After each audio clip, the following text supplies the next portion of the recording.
जल्द ही वो पहुंचता है और बैया को बाहर ठंड में खड़ा पाता है। उसे देखकर वो हैरान रह जाती है। हान उसे धीरे से पूछता है कि वो इतने पतले कपड़ों में बाहर क्यों है। वो चिंता के साथ एक और सवाल पूछता है, क्या वो ठीक से खाना खा रही है, क्या वो ठीक से सो पा रही है। लेकिन यून चिड़ी हुई लगती है। वो पूछती है कि क्या वो सच में इतनी छोटी सी बात पूछने के लिए यहाँ तक आया है। लेकिन हान सिर हिलाता है, उसके लिए ये बातें बिल्कुल भी छोटी नहीं है। यून के चेहरे के भाव ठंडे हो जाते हैं। वो उससे कहती है कि अगर उसकी बात खत्म हो गई हो तो उसे चले जाना चाहिए। लेकिन हान उसे रोकता है और उसे कुछ थमाता है। यून नीचे देखती है और उसे एक किताब और कुछ सामान दिखाई देता है। वो पूछती है कि ये क्या है। हान समझाता है कि ये चीज़ें योंग की थीं, लेकिन बैया इसे मानने से इनकार कर देती है। वो रूखेपन से कहती है कि वो औरत उसकी माँ नहीं है। जहाँ तक उसका सवाल है, उसकी असली माँ पहले ही मर चुकी है। हान उसे समझाने की कोशिश करता है, अतीत में जो कुछ भी हुआ हो, योंगिन फिर भी उसका इकलौता परिवार है। लेकिन बैया अचानक गुस्सा हो जाती है। परिवार? वो पूछती है कि क्या उस औरत को अब भी परिवार कहा जा सकता है, जो अपने पति और बेटी को छोड़कर किसी दूसरे आदमी के साथ संबंध बनाने के लिए चली गई। उसकी आवाज़ दर्द से कांपती है। वो यहाँ तक कि एक दिल तोड़ने वाली बात कहती है, शायद बेहतर होता अगर उसकी माँ सच में उस हादसे में मर गई होती। हान उन शब्दों से स्तब्ध रह जाता है। वो सामान वापस उसकी ओर धकेल देती है। वो उसे ले जाने के लिए कहती है, अगर वो चाहे तो उन्हें कचरे में फेंक सकता है। लेकिन हान चुपचाप जाने से इनकार कर देता है। वो बैया से एक भावनात्मक सवाल पूछता है, वो खुद को बार बार अकेलेपन में क्यों कैद करती रहती है। वो कहता है कि उसने इतने साल अकेले बिताए हैं और अब वो फिर से खुद को अलग थलग करना चुन रही है। और उसकी राय में सियोल इसका कारण है। लेकिन यून तुरंत इससे इनकार कर देती है। वो कहती है कि सियोल उसे अकेला नहीं बना रहा है, बल्कि वो हान है। अगर उसे कभी पता ही नहीं चला होता कि किसी के साथ होने का एहसास कैसा होता है, तो शायद चीज़ें आसान होती। लेकिन अब वो जानती है कि उस खुशी का एहसास कैसा होता है, और उसे खोना और भी ज्यादा दर्द देता है। हान ने एक बार उससे कहा था कि सब कुछ ठीक हो जाएगा, लेकिन अपनी वर्तमान जिंदगी को देखते हुए वो कहती है कि हान गलत था, कुछ भी ठीक नहीं है। जाने से पहले हान चुपचाप उसे किताब थमा देता है। वो उसे बस इसे पढ़ने के लिए कहता है। बाद में ठिया माई लिटिल पैराडाइज किताब पढ़ना शुरू करती है। कहानी एक ऐसी लड़की का वर्णन करती है जो अंतहीन दौड़ती रहती है। वो जहाँ उसके पैर ले जाते हैं वहाँ दौड़ती है। वो अपने पीछे पड़े अंधेरे से दूर भागती है। आखिरकार उसे दूर एक रोशनी दिखाई देती है, एक ऐसी जगह जहाँ उसके दुख खत्म हो जाएंगे। इसलिए वो और भी जोर से दौड़ती है। वो तब तक दौड़ती है जब तक कि वो आखिरकार उस जगह नहीं पहुंच जाती जहां रोशनी चमक रही थी।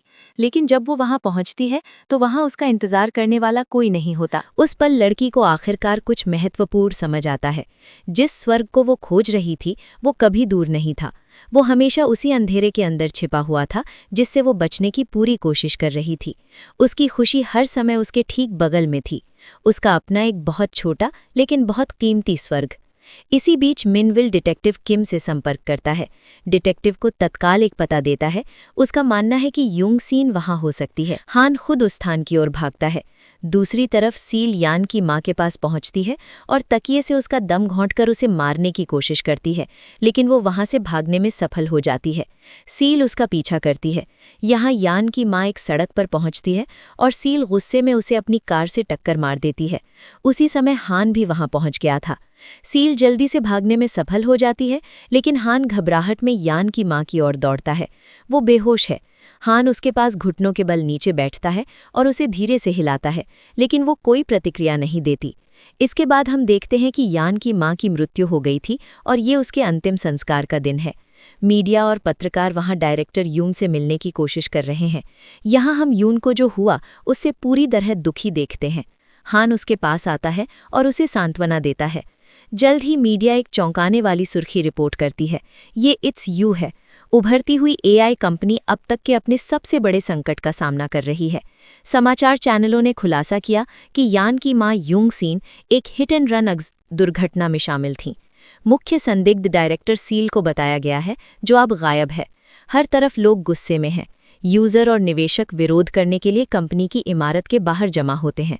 वे मांग करते हैं कि इट्स यू अपनी सेवाएं तुरंत बंद कर दे। वे कंपनी के नेतृत्व से जवाबदेही की मांग करते हैं। भीड़ चिल्लाने लगती है, सर्विस बंद करो, डायरेक्टर यूनबिया को इस्तीफा देना चाहिए। जैसे जैसे तनाव बढ़ता है, विरोध और तेज हो जाता है।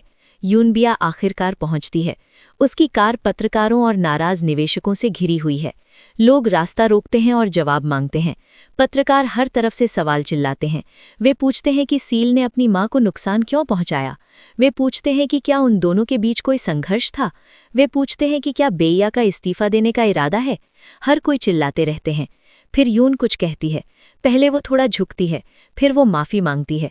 वो कहती है कि वो उन सभी लोगों से ईमानदारी से माफ़ी मांगती है जिन्हें हाल की घटनाओं के कारण भ्रम और असुविधा का सामना करना पड़ा है। वो बताती है कि विस्तृत स्पष्टीकरण बाद में एक आधिकारिक प्रेस कॉन्फ्रेंस के दौरान दिया जाएगा। उसके बाद हम उसे एक बोर्ड मीटिंग में देखते हैं जहां शेयर होल्डर संतुष्ट नहीं हैं। एक नाराज निवेशक चिल्लाता है कि उसकी बातें बेमानी हैं। वो पूछता है कि क्या वो समझती भी है कि शेयर होल्डर्स ने कितना पैसा खो दिया है। एक और व्यक्ति मांग करता है कि बोर्ड को उसे तुरंत बर्खास्त कर देना चाहिए। उनका मानना है कि परिणाम स्पष्ट है। वे कहते हैं कि जो व्यक्ति हमेशा डायरेक्टर सील के पीछे खड़ा रहता है वो अकेले कंपनी नहीं चला सकता। दबाव और बढ़ जाता है। एक पल के लिए यूनबिया चुपचाप बैठी रहती है। फिर वो एक चौंकाने वाली घोषणा करती है। वो शांति से कहती है कि आज से वो डायरेक्टर के पद से हट जाएगी। फिर वो वादा करती है कि वो उन लोगों की क्षतिपूर्ति करने के लिए अपनी क्षमता के भीतर सब कुछ करेगी। सबको धन्यवाद देने के बाद वो चुपचाप चली जाती है। कंपनी की इमारत के अंदर कर्मचारी शौक में है। यांग उसे याद दिलाता है कि उसने इट्स यू बनाने में कितना समय और प्रयास समर्पित किया था। लेकिन यून प्यार से उन्हें सुधारती है। वो कहती है कि वो अब डायरेक्टर नहीं है। वो सभी कर्मचारियों को इस पूरे समय उसका साथ देने के लिए धन्यवाद देती है। भले ही उसने गलतियां की हों, वे कहते हैं कि यूनबिया के बिना इट्स यू का अस्तित्व नहीं होता। वे वादा करते हैं कि वे अभी भी उसका समर्थन करेंगे। उसके बाद निकलते समय यून हान को बताती है कि अगर उसे पहले पता होता कि इस तरह प्यार और समर्थन मिलना कितना अच्छा लगता है तो उसने शुरू से ही स्टाफ के साथ बेहतर व्यवहार किया होता। तभी वे सील को वहां उनका इंतजार करते हुए देखते हैं। यून कहती है कि वो उससे अकेले में बात करेगी। अगले दृश्य में हम उन दोनों को यान के घर पर देखते हैं। जब वो एक दूसरे का सामना करते हैं तो माहौल तनावपूर्ण हो जाता है। यून वो सवाल पूछती है जो उसे परेशान कर रहा है। सील इतनी दूर तक क्यों गई? उसने ऐसा भयानक कृत्य क्यों किया? सील आखिरकार सच बताती है। उसके अनुसार यूनबिया की मां ने सब कुछ तबाह कर दिया। वो कहती है कि उस औरत की वजह से उनके परिवार बर्बाद हो गए। उनके पिता, उनका जीवन, उनकी दोस्ती। सील घबराने लगती है। वो कहती है कि उसे हमेशा डर था कि बेया उसे छोड़कर चली जाएगी। उसे विश्वास था कि वे दोनों अकेले लोग थे जिन्हें एक दूसरे की जरूरत थी। लेकिन यून धीरे से अपना सिर हिलाती है। वो सील को वो घड़ी दिखाती है जो उसने कभी उसे दी थी। वो घड़ी कभी उसके लिए सब कुछ हुआ करती थी, लेकिन अब उसे कुछ दर्दनाक एहसास होता है। वो घड़ी कोई उपहार नहीं थी, वो एक जंजीर थी जिसने उसे अतीत से बांध रखा था। सील हताशा में कहती है कि वो यून के बिना नहीं रह सकती, लेकिन यून शांति से जवाब देती है, हर किसी को जीने का अपना कारण ढूंढना होगा। अगर वे दोनों हमेशा के लिए उस दर्दनाक दिन में फंसे रहे तो उनमें से कोई भी कभी खुश नहीं रह पाएगा। लेकिन सोल अभी भी अतीत के उस दुखद क्षण में फंसी हुई है। अपनी आवाज़ में उदासी के साथ येन उसे कुछ महत्वपूर्ण बताती है। जैसे सोल ने कभी उसे उसके अंधेरे से मुक्त किया था, अब वो भी सोल को मुक्त कर देगी। इसके तुरंत बाद पूरे देश में ब्रेकिंग न्यूज़ फैल जाती है। सोल, जो इट्स यू की पूर्व सहनिदेशक और यूंगियान से जुड़े हिट एंड रन मामले में मुख्य संदिग्ध है, ने पुलिस के सामने आत्मसमर्पण कर दिया है। पुलिस घटना के पूरे विवरण की जांच शुरू कर देती है। बाद में बेया अपनी मां के स्मारक पर जाती है। वो आखिरकार अपनी सच्ची भावनाओं का सामना करती है। सालों तक उसे लगा कि वो अपनी मां से नफरत करती है। उसने सोचा था कि उसकी मां ने उसे छोड़ दिया है, लेकिन अब उसे सच्चाई का पता चलता है। वो वास्तव में अपनी मां से बहुत प्यार करती थी। अपनी आंखों में आंसू लिए वो धीरे से अलविदा कहती है। इस बीच हान अपने अतीत पर विचार करता है। अपनी मां की मृत्यु के बाद वो वास्तविक दुनिया का सामना करने से बहुत डरता था। वो अपनी छोटी सी दुनिया के अंदर छिप गया, लेकिन बुआ सेने ने उसे उस अंधेरे से बाहर आने में मदद की। उसे उनकी कही हुई एक बात याद आती है, जब वो आखिरकार किसी से प्यार करने लगेगा तो वो एक सच्ची कहानी लिख पाएगा। फिर उसे माई लिटिल पैराडाइज किताब का संदेश याद आता है। कभी कभी जिस स्वर्ग को लोग दूर खोजते हैं वो वास्तव में उसी अंधेरे के अंदर छिपा होता है जिससे वे भागने की कोशिश कर रहे थे। एक छोटी लेकिन अनमोल खुशी जो चुपचाप इंतजार कर रही है।